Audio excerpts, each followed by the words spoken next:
Philips EasyKey Cambodia មានការផ្ដល់ជូន promotion ទិញភ្លាមចំណេញ flat រហូតដល់ 20% លើគ្រប់ model តែម្ដង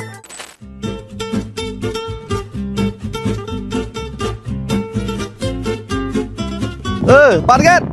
ផ្ទះគ្នាមានជាប់សោដល់ក៏អា smart lock គេហ្នឹងដោះមានចេញទេ ngọt ơi hay chưa à smart lockហ្នឹងបើថាបាក់ពេកយកយួរវាយចោលបណ្ដោយទៅបាទ ចូលឆ្នាំមកវាយមិនកើតបើមកគេយំបោះទៅសម្បត្តិឯងអនលីន និយាយចឹងចូលឆ្នាំហើយចូលឆ្នាំទៅណា ចូលឆ្នាំនេះគ្នាមានកម្រងទៅខេត្តទៀតហ្នឹងឡើងអាសប្តាហ៍អូឥឡូវបញ្ហាសោផ្ទះមានបញ្ហាចាក់ចេញអត់ចូលហ្នឹងដល់ពេលចឹងខ្លាចគេកោះយកបាត់គ្នា ហើយទៅមួយសក់ខ្លីមែន ហ្នឹង còn để con đấy ăn con này អូកូនគ្នាមានទេសង្សារ con bán chết này hướng sao hướng mấy mấy sao mà ấy anh cứ tha anh chúng ta trên mình một sân này chân chỗ sang máy nhưng mà sọc ấy cứ được chặn sao cho em số buồn chứ anh ta mấy khi mình một sân cầm con nào anh chỉ mới ta ba là từ mơ con thì mới từ khi mà chỗ sang ấy à ok thế là nào mấy rồi kia rồi từ mơ nhưng sao smart lock luôn ớt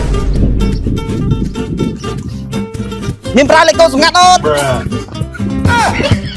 មានសេយ៉ាងណាអត់ មានបងមាន មានបងមានចាញ់ចូលមកបង មាន scan ឡាយអូន មានឈប់អែមទូរស័ព្ទអត់ ឈប់បងឈប់ ទៅណាទៅណាទៅណាទៅណា ចូលសិនបងចូលសិន ទៅ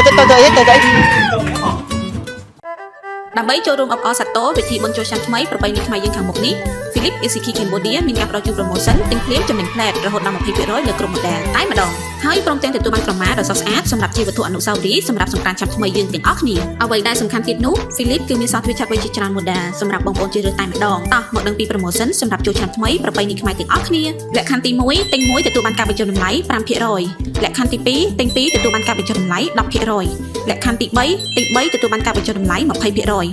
បញ្ជាក់រាល់អតិថិជនដែលបានបញ្ជាទិញក្នុងឱកាស promotion នេះនឹងទទួលបានក្រមាជាវត្ថុអនុស្សាវរីយ៍ពី Philips EasyKey Cambodia តែម្ដងកាន់តែពិសេសថែមទៀតនោះសម្រាប់ promotion នេះលោកអ្នកអាចបញ្ជាទិញ model មួយណាក៏បានដែរលោកអ្នកនឹងទទួលបានការបញ្ចុះតម្លៃភ្លាមសម្រាប់កាដូពិសេសនេះធ្វើតែរយៈពេល10ថ្ងៃតែប៉ុណ្ណោះគឺចាប់ពីថ្ងៃទី4រហូតដល់ថ្ងៃទី13ខែមេសាឆ្នាំ2025ទិញឲ្យទាន់ណាកុំឲ្យឱកាសនេះរំលងផុតទៅអីសោះទិញច្រើនឱកាសចំណេញកាន់តែច្រើន